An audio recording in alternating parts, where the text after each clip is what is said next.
মৰিয়াই এই বিটিচিত 4.5 বছৰ হ'ল কোনটো গৰু কোনটো গাই গৰুটো ফালি আছে গাখীৰ নিদিয়ে গাখীৰে নোলায় 4.5 বছৰ হ'ল এই বিটিচিত নাই নাই নাই নাই গাখীৰ দিয়া নাইতো ক'ত স্বাস্থ্যটো ভাল কিন্তু গাখীৰ দিব নাজানে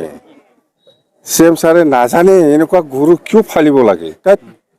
স্বাস্থ্যৱান গৰুটো কিন্তু গাখীৰে নিদিয়ে 4.5 বছৰ হ'ল বিৰাট ভুল হ'ল দাদা চেম ছাৰে খুব ভুল কৰিলে এইটো 4.5 বছৰ গাখীৰে নিদিয়ে যোৱাকালি যে আহিছে বিপিএফত কিছু প্ৰভাৱ পেলাব নেকি নাই নাই নাই নাই ডক্টৰ হিমন্ত বিশ্ব শৰ্মা ডাঙৰীয়া আহিছে অসমৰ মুখ্যমন্ত্ৰী এলায়েন্স হিচাপে আহিব লাগে আহিছে অন্তত কেম্পেইন কৰিব লাগে কৰিছে কিন্তু চেম আহিছে বুলি এই চিডলি সমষ্টিত একো প্ৰভাৱ নেপেলায় একটাই কথা প্ৰমোদ বড়োৱে যদি আমাৰ দলৰ কৰ্মী নেতাসকলক যদি পুলিচ লগাই পেলাই যদি হুলস্থুল নকৰে আমি জিকিম চেম আহিছে বুলি কিবা একটা প্ৰভাৱ পেলাব সেইটো নহয় মই কৈছোঁ না অসমৰ মুখ্যমন্ত্ৰী ডক্টৰ হিমন্ত বিশ্ব শৰ্মা ডাঙৰীয়াই যিটো বিটিচিত গৰু ফালি আছে এই গৰুটো স্বাস্থ্যৱান ভাল কিন্তু 4.5 বছৰ হ'ল গাখীৰে দিয়া নাই আম্বা স্যাৰ আৰু আন এটা প্ৰশ্ন 7 তাৰিখ হ'ল ফাৰ্ষ্ট দিন মাত্ৰ ফাৰ্ষ্ট দিনৰ পিছতে ভোট ইলেকশ্যন হ'বলৈ গৈ আছে যেনক আমি আজি চালাকাটি সমষ্টি হিচাপে ঘূৰি আছোঁ যেহেতু আমাৰ চালাকাটি সমষ্টি প্ৰায় 6টামান বিচিডিচি বা প্ৰাইমাৰী এই পুৰাণা চিডলি সমষ্টিত পৰিছে ইয়াৰ পিছত আমাৰ খাজলগাঁও আছে ইয়াৰ পিছত নিচিমা আছে ইয়াৰ পিছত 14 চিৰাং আছে 13 চিৰাং আছে অন্তত মই 3টা বিটিচি সমষ্টিটো আজি প্ৰায় কমপ্লিটেই অহাকালি আকৌ আমি নিচিমাত যাম নেক্সট দিনা খাজলগাঁও ইয়াতে শেষ মুঠতে মই আমাৰ এই 5টা সমষ্টিত যিখিনি দেখিবলৈ পাইছোঁ মই বা আমাৰ বিপিএফ দলৰ কৰ্মীসকলৰ যিখিনি ফিডবেক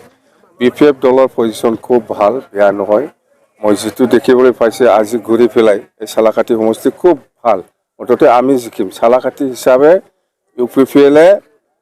নিজিকে বিপিএফে জিকি আছে যোৱাকালিও মই 14 চিৰাঙত ঘূৰিছোঁ 14 চিৰাঙতো বিপিএফ হিচাপে জিকি আছে ইউপিপিএল নিজিকে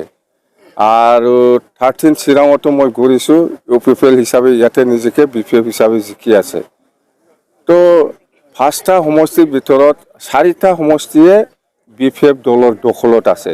তো ইউপিপিএল কেনেকৈ জিকিব এইটোতো অসম্ভৱ যদি জিকে মই হয়তোই কৈ আছোঁ বাৰে বাৰে প্ৰমোদ বড়োৱে আমাৰ বিপিএফ দলৰ কৰ্মী নেতাৰ ওপৰত যদি পুলিচ লগাই পেলাই যদি হুলস্থুল নকৰে বিপিএফ দলে জয়ী হোৱাটো কথা যোৱাকালি মুখ্যমন্ত্ৰী আহিছিলে তেওঁ কৈছে মানে বিপিএফ দল মানে গাখীৰ দিব নাজানা গৰু এইবিলাক চেম ছাৰে আচলতে নাজানে কথাটো তাৰমানে অসমৰ মুখ্যমন্ত্ৰী ডক্টৰ হিমন্ত বিশ্ব শৰ্মা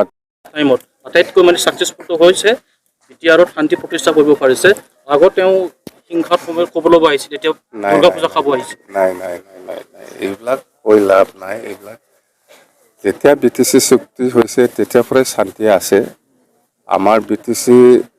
বিপিএফ দলে 15 বছৰ শাসনত সময়ত বিটিচি অঞ্চলত কোনো উগ্ৰপন্থী জন্ম হোৱা নাছিলে এই যেতিয়া নেকি প্ৰমোদ বড়োৱে চিফ হয় বিটিআৰ চুক্তি কৰি পেলাই চিফ হৈ পেলাই শাসন কৰে এই সময়ত দুটাকৈ নতুন সংগঠন জন্ম হৈছে আণ্ডাৰগ্ৰাউণ্ড অৰ্গেনাইজেশ্যন আৰু বিৰাট অশান্তি আজি প্ৰমোদ বড়োৱে চুক্তি কৰাৰ পিছত NDFB সকলক জেলত এতিয়াও ৰাখি আছে কোনো এজনৰ কেছ উইথড্ৰ হোৱা নাই কোনো এজন NDFB ওলোৱা নাই এইটো দুৰ্ভাগ্যজনক শান্তি নাই প্ৰমোদ বড়ো কৈছে আপোনাৰ যাদু লাঠি কেতিয়াবাই ভাঙি গৈছে প্ৰমোদ বড়োৰ কথা কিয় সুধি থাকে এই বুৰ্বকৰ কথাটো মোৰ চন্দন ব্ৰহ্মৰ কথাটো বাদ দে ক'ত যে ফাঁচিছে যাম বা প্ৰমোদ বড়ো এই চন্দন এই এফচি অফিচত পাথৰ মাৰা মানুহ এফচি অফিচত মাল খাই পেলাই কিমান বাৰ পাথৰ মাৰিছে এই মানুহে এফচিৰ লগত যাই পেলাই মিলাইছে এই এফচিত থাক কিবা মানুহ কৰিব নেকি তাতে পইচা বহি যাম তাত